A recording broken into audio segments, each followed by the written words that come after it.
Bonjour Alain, Bonjour, comment vas-tu? ça va bien? Nous sommes toujours donc sur le salon de Saulieu et nous allons discuter avec Alain Lequien. Alors Alain, tu as beaucoup de livres sur ton stand, tu es Oui, donc un auteur chevronné oui, oui. J'ai écrit une trentaine de livres, oui, effectivement, oui. et avec des sujets assez divers. Je vois, il y a les mystères de la Côte d'Or, des ovnis dans la Bourgogne, les mystères du Jura, de Savoie, l'hymne des cousins charbonniers, recettes créoles, euh, énormément de choses, les chemins de Compostelle aussi.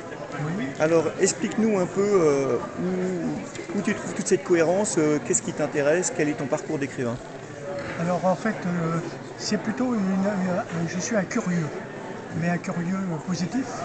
C'est-à-dire que quand un mystère se fait face à moi, eh bien j'aime bien regarder ce qui se passe, sans vouloir d'ailleurs obligatoirement apporter une réponse. L'intérêt, c'est de rechercher et de se poser des questions. Très bien. Et donc, tu t'es posé des... Donc, je vois sur les chemins de Compostelle, donc tu fais le parcours de Compostelle. Alors je l'ai fait à 8 reprises. J'ai Ouais. parcouru à peu près 18 000 km en 600 jours de marche. À pied, Sac à hein? dos, à pied, oui, Oui, oui. sac à dos, quelquefois avec la tente, quelquefois dans les gîtes. Donc une expérience de rencontre, voilà. Alors, quand on passe de Compostelle aux ovnis dans le ciel de Bourgogne, c'est un grand écart quand même. Alors oui, oui et non, parce que lorsqu'on marche effectivement un petit peu en relevant la tête, on s'aperçoit qu'il se passe beaucoup de choses dans le ciel. Ouais. De la même manière qu'en forêt, on voit passer des fourmis ou il y a des arbres qui sortent nous parler. Eh bien, ça m'a interrogé.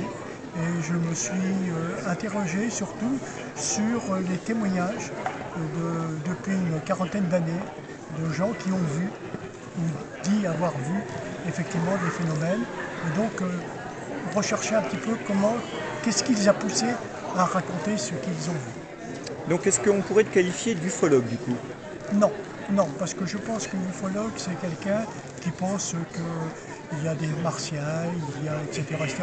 Je suis plutôt dans le phénomène de dire il existe certainement quelque chose, mais c'est de façon très rare quand même, mais il existe quelque chose sans vouloir obligatoirement le nommer. D'accord. Alors, ensuite, je vois aussi réflexion maçonnique. Alors là, c'est une démarche qui est personnelle. J'ai une démarche initiatique. Je dis qu'effectivement, je suis franc-maçon depuis quasiment 40 ans. Ouais. Donc effectivement, c'est un endroit où je me sens bien, où on peut échanger. Et là aussi, on est dans le domaine aussi peut-être beaucoup plus personnel de la recherche personnelle sur soi-même, sur un approfondissement, une amélioration aussi. C'est le sens de ma démarche. D'accord, effectivement. Alors, comment dire, je vois, c'est vraiment très très divers.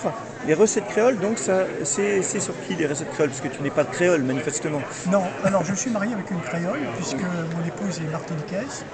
Et donc ma belle-mère, qui est aujourd'hui âgée de 98 ans, qui est en photo d'ailleurs, eh bien, nous a confié ses recettes familiales au fil du temps.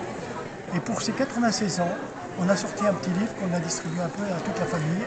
D'accord. Et comme il y a des gens qui étaient intéressés, j'en ai fait un livre, tout simplement. Alors, je vois aussi Vauban le Bourguignon, donc tu écris sur Vauban.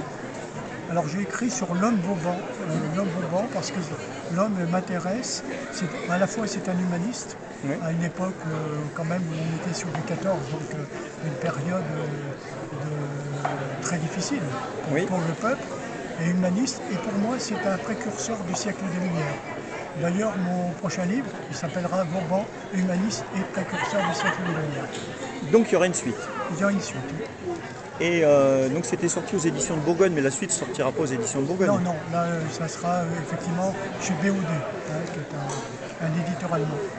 Et puis je vois aussi l'hymne des cousins charbonniers. Alors c'est assez intriguant, de quoi ça parle? Alors, ça parle en fait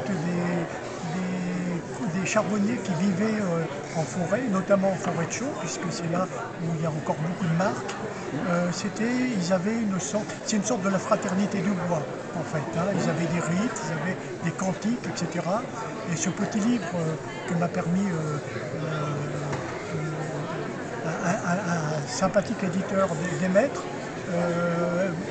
permet un petit peu d'en parler et de faire notamment la différence entre ce qui sont les cousins charbonniers et les carbonari, parce que souvent on mélange les deux. Et donc c'est une fraternité du bois. Alors est-ce que tu parlais de rites, etc. Est-ce que ça a un rapport ou un point commun avec les formations justement? À l'origine, non. À l'origine, c'était vraiment une fraternité du bois. Et puis petit à petit, un petit peu comme ça s'est passé avec les compagnons constructeurs de cathédrales, ils se sont intégrés en fait. Ils ont fait venir des gens qui n'étaient pas du métier à l'intérieur. Et petit à petit, ça s'est un peu rejoint. Mais ils ont toujours gardé une spécificité. D'accord, bah écoute, merci pour tout ça. Il y a encore d'autres livres dont on n'a pas parlé, mais on aura l'occasion de se revoir et d'en rediscuter. Tes projets sinon, à part donc la suite de Vauban, c'est ton projet actuel? Alors, la suite de Vauban, il y a un livre sur Fatima qui est en écriture, puisque Fatima, c'est un lieu que j'ai visité dans mes chemins, Ouais. sur lesquels je suis allé avec un de mes fils d'ailleurs, et qui est un des derniers livres que j'ai écrit.